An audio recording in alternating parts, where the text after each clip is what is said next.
নমস্কার, আমি শুভাশিস ব্যানার্জি। আর আমার সঙ্গে এই মুহূর্তে দেখছেন আওয়ার প্রোগ্রেস।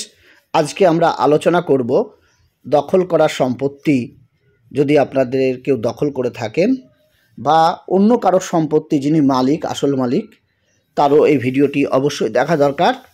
কারণ এটি সুপ্রিম কোর্টের যে রায় বা সুপ্রিম কোর্ট যেটা বিষয়টি বলেছেন দখল করা সম্পত্তির ক্ষেত্রে, এই সংবাদটি প্রকাশিত হয়েছিল এশিয়ানেট নিউজে। আপনারা দেখতে পাচ্ছেন আমাদের স্ক্রিনে, এবং যদি নিচে দেখেন তাহলে পাবলিশ ডেট 18 নভেম্বর 2024, এবং এটি শুভঙ্কর দাস উনি প্রতিবেদনটি লিখেছিলেন এশিয়ানেট নিউজ বাংলার হয়ে। তো আমরা এই প্রতিবেদনটি আজকে দেখে নেব। দেখুন, শিরোনামে দেখতে পাচ্ছেন কত বছর ধরে জমি দখল করে থাকলে সেটি সম্পত্তি হয়ে যাবে, বড় সিদ্ধান্ত জানালো সুপ্রিম কোর্ট। এই যে সম্পত্তির অধিকার নিয়ে একটি গুরুত্বপূর্ণ রায় দিয়েছে সুপ্রিম কোর্ট। এবার আমরা প্রতিবেদনটি দেখে নিই। প্রসঙ্গত, সুপ্রিম কোর্ট অসুবিধাজনক দখলের তত্ত্বে উল্লেখ করেছে। আমরা এখানে অসুবিধাজনক দখল কেন বলা হচ্ছে একটু ব্যাখ্যাটা বলে দিই। কারণ পসেশন কথাটা আপনারা জানেন, পসেশন বিষয়ে অনেক সুপ্রিম কোর্টে কেস হয়। এই পসেশন মানে অসুবিধাজনক দখল বলতে পারেন এই বিষয়টাকে, পসেশন কথার অর্থটাকে, বা অকুপাই এই বিষয়টা থাকে।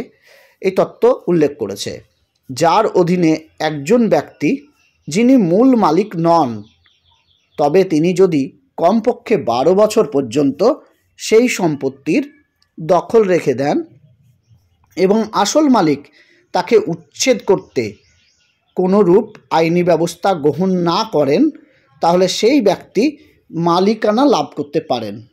দেখেন, এ কথা কিন্তু আমার নয়, বা আমি যে আপনাদেরকে বলে দিচ্ছি সেও বিষয় নয়। এটা কিন্তু এই প্রতিবেদনে উল্লেখ করা হয়েছে বা সুপ্রিম কোর্টেও বলা হয়েছে। আসল মালিক তাকে যদি উচ্ছেদ না করেন। অরুণ মিশ্র মানে বিচারপতি অরুণ মিশ্র, এস আব্দুল নাজির এবং এম আর শাহর বেঞ্চ জানিয়ে দিয়েছে যে যিনি মূল মালিক শিরোনামধারী নন, অর্থাৎ টাইটেলধারী নন, যার নামে দলিল নেই, কিন্তু অসুবিধাজনক দখলের তত্ত্বের অধীনে সম্পত্তি দখল করে আছেন, এক কথায় যিনি দখলকারী, তার নিজের আইনি মামলা দায়ের করার অধিকার রয়েছে যদি তাকে অন্য কেউ উচ্ছেদ করার চেষ্টা করে থাকেন। দেখুন, এই কথাটা মনে রাখবেন যে আপনি দখলকারী হয়েছেন মানে এই যে আপনি আইনে যাবেন বা মামলা করবেন, সেটা কিন্তু ভুল করেও নয়। যতক্ষণ আসল মালিক আপনাকে তুলতে না আসছে, অর্থাৎ দখল থেকে আপনাকে উচ্ছেদ না করতে আসছে, ততক্ষণ কিন্তু আপনি মামলা করতে যেতে পারবেন না। আর যদি আপনি মামলা করতে যান তাতে হিতে বিপরীত হবে, সেক্ষেত্রে আপনাকে দখল থেকে উঠতে হতে পারে। এটা মনে রাখবেন। আগে থেকে মামলা করা যাবে না। যদি মালিক এসে আপনাকে উচ্ছেদ করার চেষ্টা করে, তখন আপনি কিন্তু মামলাটা করতে পারবেন। বেঞ্চ বলেছে সেই দখলকারীকে উচ্ছেদ করা যাবে না, মানে উচ্ছেদ করতে আসলে আপনি মামলা করতে পারবেন। তারপরে আমরা দেখে নিই আদালতের কথায়, আমরা বিশ্বাস করি যে দখলকারীকে আইনানুগ প্রক্রিয়ার বাইরে অন্য কোনো ব্যক্তি উচ্ছেদ করতে পারবে না। মানে এখানে বলতে চাইছে যে আইনমতো যে প্রক্রিয়া আছে সেই প্রক্রিয়ায় একমাত্র দখলকারীকে উচ্ছেদ করা যায়। অন্য কেউ বলতে সে মালিক হোক বা আসল মালিক হোক বা যেই হোক না কেন, তারা কিন্তু উচ্ছেদ করতে পারবে না। তাছাড়া অসুবিধাজনক দখলের 12 বছরের মেয়াদ শেষ হয়ে যাওয়ার পর এমনকি তাকে উচ্ছেদ করার অধিকারও হারিয়ে যায় মালিকের, এবং সম্পত্তির মালিকের অধিকার, শিরোনাম অর্থাৎ টাইটেল এবং স্বার্থ পাওয়ার অধিকার লাভ হয়। মানে যিনি সম্পত্তির মালিক আছেন উনি কিন্তু এই অধিকারগুলো হারিয়ে যান, আর দখলকারী এই অধিকারগুলো পায়। সুপ্রিম কোর্টের রায় একটি আইনি প্রশ্নের উত্তর দিয়েছে। জনসাধারণের জন্য রক্ষিত জমির ক্ষেত্রে এই নিয়ম প্রযোজ্য হবে না। আপনারা প্রায় প্রশ্ন করেন যদি 12 বছর দখল করে থাকে তাহলে রেলের বস্তি বা রেলের জমিতে কেন ওইখানে হচ্ছে না, তারা কেন ওই আপনার মালিকানা পাচ্ছে না। এখানে কিন্তু স্পষ্ট সেই উত্তরটাও দিয়ে দিয়েছে যে রেলের জমি মানে জনসাধারণের জমি, সেখানে কিন্তু আপনি 12 বছরের এই আইন আপনার প্রযোজ্য হবে না। অনেকে বলেন যে তাজমহল এখানেও যদি কেউ দখল করে তাহলে হবে না কেন, এখানেও একই বিষয়, জনসাধারণের জন্য রক্ষিত জমি, তাই এই জমিতে এই নিয়ম প্রযোজ্য হবে না। তাহলে নিশ্চয়ই বুঝতে পারলেন আপনারা। তবে আদালত এটি উল্লেখ করে দিয়েছে যে জনসাধারণের ব্যবহারের জন্য রক্ষিত জমি বা সম্পত্তির ক্ষেত্রে এমনটা কখনোই সম্ভব নয়, কারণ এমন একাধিক উদাহরণ রয়েছে যেখানে এসব সম্পত্তি দখল করা হয় এবং পরে অসুবিধাজনক দখলের আবেদন করা হয়। অসুবিধাজনক মানে পসেশন আপনাদেরকে বলেছি।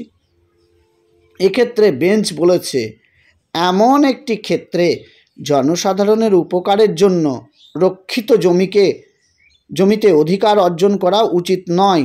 মানে জনসাধারণ যেটা উপকারের জমি বা জনসাধারণের জন্য ব্যবহার্য জমি, সেই জমির কথা বলা হয়েছে। অসুবিধাজনক দখলের আইন সেক্ষেত্রে কঠোর পরিণতি ডেকে আনতে পারে। তাই আমরা মনে করি যে এই ধরনের সম্পত্তির ক্ষেত্রে যেগুলি জনসাধারণের উদ্দেশ্যে সমর্পিত সেখানে অসুবিধাজনক দখল থেকে কোনো অধিকার অর্জিত হতে পারে না। তাহলে আপনারা এই প্রতিবেদনটা দেখলেন এশিয়ানেট নিউজের।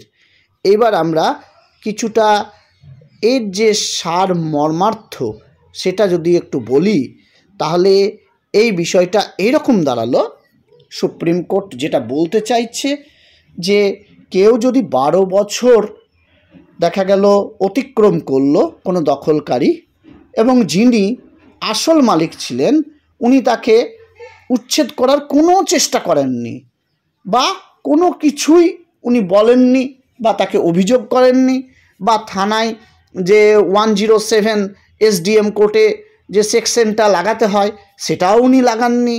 এই রকম যদি করে থাকেন তাহলে কিন্তু পরে যদি 12 বছর পর উনি যদি উচ্ছেদ করতে যান বা দখল নিতে যান তখন যিনি দখলকারী রয়েছেন উনি যদি অসুবিধাজনক দখল তত্ত্বের ভিত্তিতে মামলা করেন তাহলে কিন্তু সুপ্রিম কোর্ট সেটা গ্রহণ করবে এবং সেটা শুনানি করবে, প্রয়োজনে দখলকারীকে সেখানে বসবাসের অনুমতিও প্রদান করবে। এটা কিন্তু আপনারা দেখতে পাচ্ছেন। এই সংবাদটি পরিবেশিত হয়েছে 18 নভেম্বর 2024 এশিয়ানেট নিউজ বাংলায়। তবে আরেকটা কথা বলি, যারা আসল মালিক রয়েছেন তাই তাদের সম্পত্তি যদি কেউ দখল করে থাকে তাহলে 12 বছরের মেয়াদটা অন্তত পার করতে দেবেন না। তার আগেই আপনারা সরাসরি দখলকারীকে জানান যে আমার জমি থেকে আপনি উঠুন। প্রয়োজনে কিছু সাক্ষী বা প্রতিবেশী যারা রয়েছে তাদের একটা সাক্ষ্য A4 সাইজ পেপার হোক বা 10 টাকার স্ট্যাম্প পেপার হোক তাতে কিন্তু নিয়ে নেন যে আপনি বলতে এসেছিলেন, বা আইনি নোটিশ পাঠান দখলকারীকে যে আপনি 30 দিনের মধ্যে আমার জমি খালি করুন। এরকম আইনি নোটিশ পাঠালে সেগুলো কিন্তু প্রমাণ হিসাবে থাকছে। তাই যদি 12 বছর পর আপনি আবার উচ্ছেদ করতে যান তাহলে সেক্ষেত্রে আপনার অসুবিধা হবে না, কারণ আপনি 12 বছরের আগেই আইনি নোটিশ পাঠিয়েছেন। আপনি সাক্ষীদের সঙ্গে নিয়ে তাদেরকে বলেছেন দখলকারীকে উঠে যেতে।